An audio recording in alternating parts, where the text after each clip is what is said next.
Ayan. So, meron akong na-miss na flower yung ating choco hawo. Sayang naman.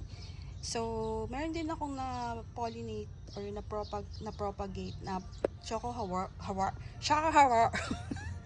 So, kukunin na natin tong mga seeds na ito.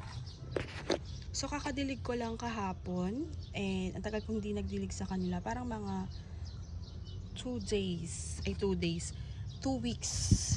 Or kulang 1 month nga yata. So, kunin ko na to. Ayan. Tapos, meron din dito. Oh. So, ang dami kong na-miss na mga flowers ng Astro. Kasi, hindi ko na din nakikita kung ano ang ganap. Natanggal pati yung flower buds ba naman yan. So, tanggalin natin. Ito, ang dami kong mga na-miss. Super dami.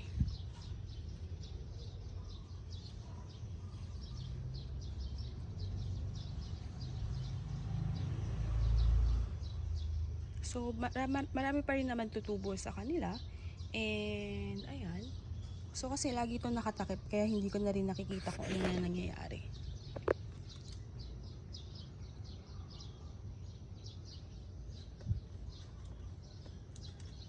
Nagkaroon ng butas to. May butas ba talaga to? Ay, may nanigaw na seeds, oh.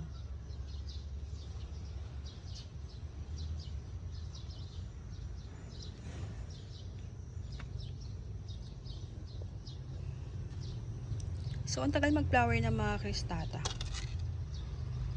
And some of this, lagi kong sinasabi, kailangan ng iripat. And tatawa na lang ako sa self ko. Ayan, may hinog na siya.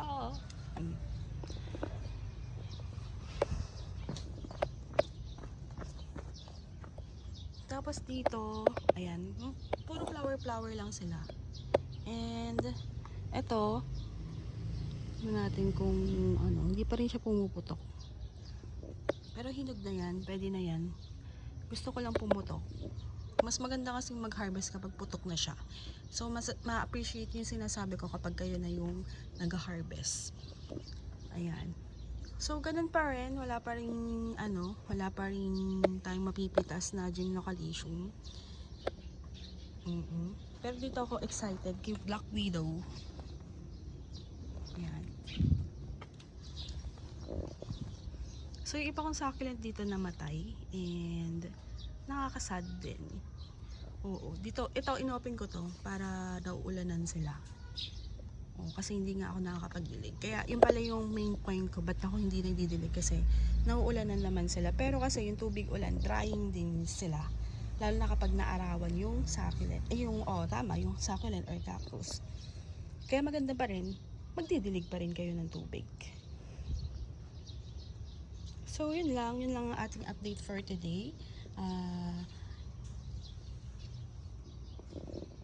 Ayan o, dry sila, diba? Dry yung iba naman thriving like si ito. So, yun lang. Thank you for watching Everything Nice at Mitch. Succulent Love. This is your nurse Bantita saying God bless po at laging mag-ingat. Dito ka na naman happy, ha? Ikaw, happy, ha?